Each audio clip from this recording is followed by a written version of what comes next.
तो अपना बचाव करेगी, झूठ बोलेगी, बचाव करेगी, लेकिन वो झूठ बोलने से काम नहीं चलेगा, कार्रवाई करनी पड़ेगी।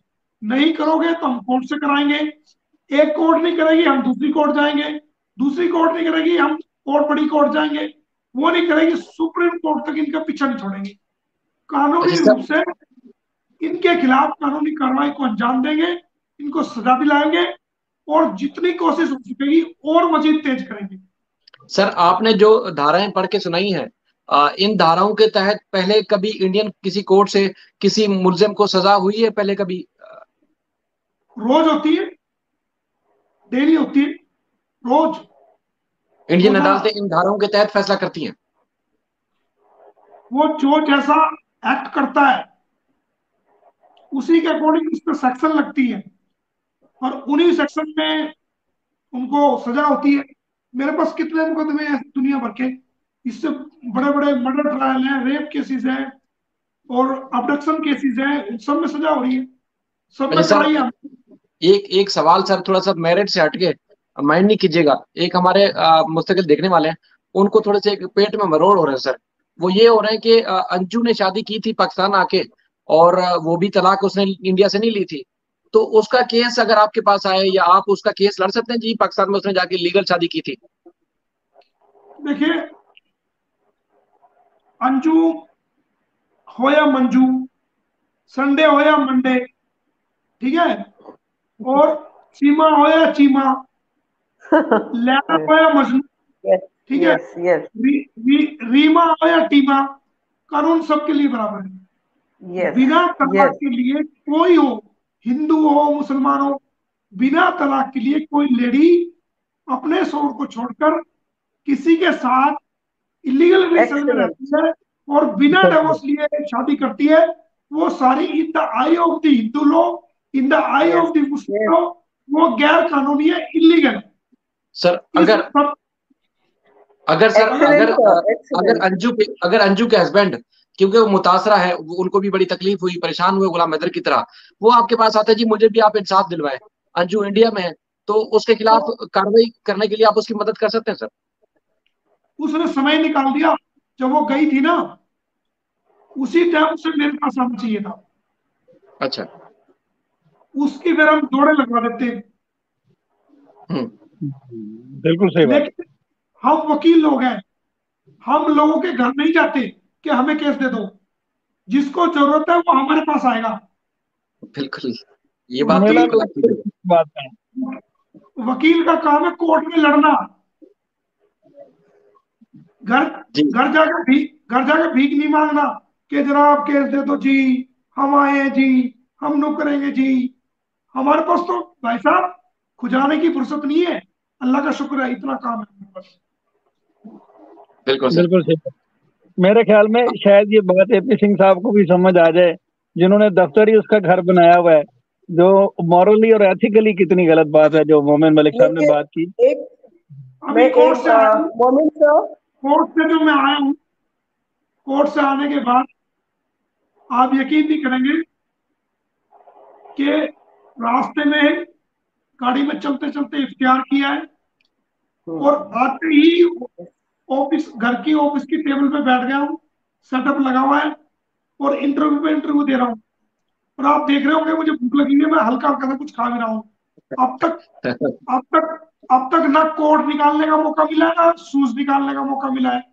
अब आप देख लो, और सुबह में शहर में उठना भी है, और रिलैक्स होके कल का काम भी देखना है फाइलों का। तो भाई ये कोई बड़ाई की बात नहीं है, ये तो ऊपर वाला जिसको काम दे, जिसको इज्जत दे, वो उसी के हाथ में है। अब आपने बिल्कुल कल देखा होगा, क्या वो गलतफहमी में, चाहे वो गलतफहमी में, चाहे वो जानबूझकर इज्जत बिगाड़ने की कोशिश की गई, लेकिन क्या हुआ, इज्जत देना किसके हाथ में है? इज्जत देना ऊपर वाला। इंसान के हाथ में, इंसान के हाथ में नहीं है। ये फैसले तो कहीं और से होते हैं। हम्म। आप नीता मैडम कुछ कहना चाहती थी? हाँ मोमिन सर, ये उसके पर भी कार्रवाई होगी क्या, जिसने एक वो बाबा आया था मेरे ख्याल से अगस्त सितंबर में, एपी सिंह ने बड़े धूमधाम से वो किया था, इसको गुरु दक्षिणा दिलवाई थी, सॉरी, कन्वर्जन ऑफ हिंदुइज्म का, तो उस बाबा पे भी कार्रवाई होगी क्या? वो बुढ़ापे में कहाँ जेल जाएगा, छोड़ देंगे उसको। नहीं, वो यंग सा है भाई, वो बड़ा टर्बन ऑर्बन लगाकर आया था, बड़ा यंग सा है, ज्यादा ज्यादा उम्र नहीं, वो बुढ़ा नहीं है बहुत। वो बाबा नहीं, वो एक एपी सिंह का कोई नाम नहीं याद आ रहा, लेकिन वो कोई आया था जिसमें ये पद्मावत बनी थी और इसको ये पूरा दक्षिणा दिया था इसको, मतलब हिंदुइज्म कन्वर्जन का। तो उस बाबा पे कार्रवाई क्यों नहीं होगी अगर इस पंडित पे हो रही शादी के लिए? तो मोमिन साहब देखिए, जिस दिन वकालतनामा जिस डेट में साइन हुआ है और पावर ऑफ अटॉर्नी मुझे दी गई है, मैं उस दिन से और जब तक ये केस कंप्लीट नहीं हो जाता, गुलाम के हैदर के बच्चे उसको नहीं मिल जाते और ये जेल नहीं चली जाती, मैं उस दिन से जिम्मेवार हूं, रिस्पॉन्सिबल हूं, लीगल। मेरे पावर अटॉर्नी देने से पहले क्या हुआ है, किसने क्या किया है, वो मेरा कोई क्वेश्चन नहीं है। अब मेरे पावर अटॉर्नी और मुझे राइट मिलने के बाद, चाहे वो बाबा हो चाहे आम आदमी हो, अगर दोबारा कोई हरकत करेगा मेरे वकील रहते हुए, तो उन यस, सब पे आपने देखा, उन सब पे कार्रवाई होगी। आपने देखा होगा जितने भी बराती हैं उन सबको मैंने पार्टी बनाया। हाँ जी, हाँ जी, हाँ जी, जबरदस्त सर। सही। अच्छा सर, मेरा मेरा excellent sir, excellent, excellent work sir, बिल्कुल सही बात एक्सीलेंट। सर।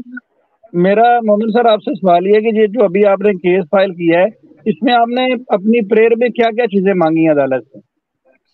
मैंने ऑर्डर 39, आप तो समझते हैं ऑर्डर 39 क्या है। जी बिल्कुल rule sir. Order 39 rule 1 and 2 read with section 151 CPC. बिल्कुल सही बात। मैंने इंजंक्शन एप्लीकेशन में 3-4 चीजें लिखी। मैंने लिखा कि ये जो अपने आप को सचिन की वाइफ कह रही है, पब्लिकली ये ना कहे कि मैं सचिन की वाइफ हूं, जब तक ये प्रूव ना कर दे कि ये डिवोर्स हुआ है और जबरदस्त। ये मेरी लीगल शादी हुई है। नंबर 2, एपी सिंह से कहीं भी किसी भी पब्लिक मजलिस के अंदर, सोसाइटी के अंदर ये ना कहे कि जो सीमा है वो सचिन मीना है इस पे और उसकी वाइफ है, ये ना कहे इस पे। तीसरा, मैंने प्रेयर किया है कि बच्चों का कन्वर्जन जो कराया जा रहा है, बच्चों का कन्वर्जन किसी प्रकार का वो जायज नहीं है।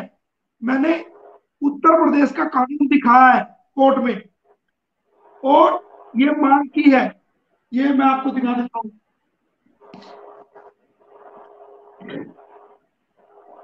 उत्तर प्रदेश विधि विरुद्ध धर्म परिवर्तन परिषद अध्यादेश, the Uttar Pradesh prohibition of unlawful conversion of religious ordinance 2020। ये देखिए आप,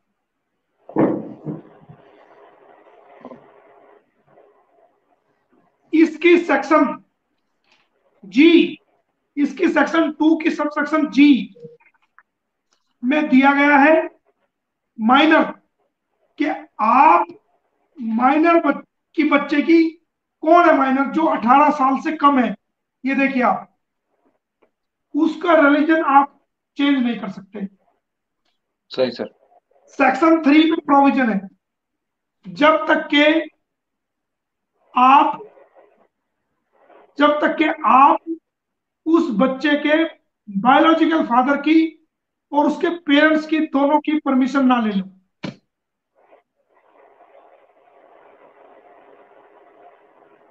सही सर।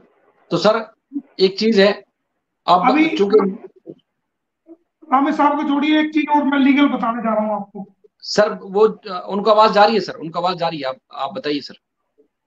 एक इसी कानून के तहत सेक्शन 6 है, उस सेक्शन 6 में यह कहा गया है कि अगर आपने शादी के पर्पज से मुसलमान, अगर आप शादी के पर्पज से आप हिंदू से मुसलमान बने हो या मुसलमान से हिंदू बने हो और आपकी नीयत सिर्फ मैरिज करने की है, तो वो कन्वर्जन भी नल एंड वाइड है, ये सेक्शन 6 बोलती है। जी वकील साहब, ठीक है सर। ये सेक्शन 2 में बच्चों का कन्वर्जन, सेक्शन 2G में बच्चों का कन्वर्जन नहीं करा जा सकता। और इसकी जो सेक्शन 6 है, वो सेक्शन 6 क्या कहती है मैं बता देता हूं। Marriage done for sole purpose of unlawful conversion or vice versa to be declared wide.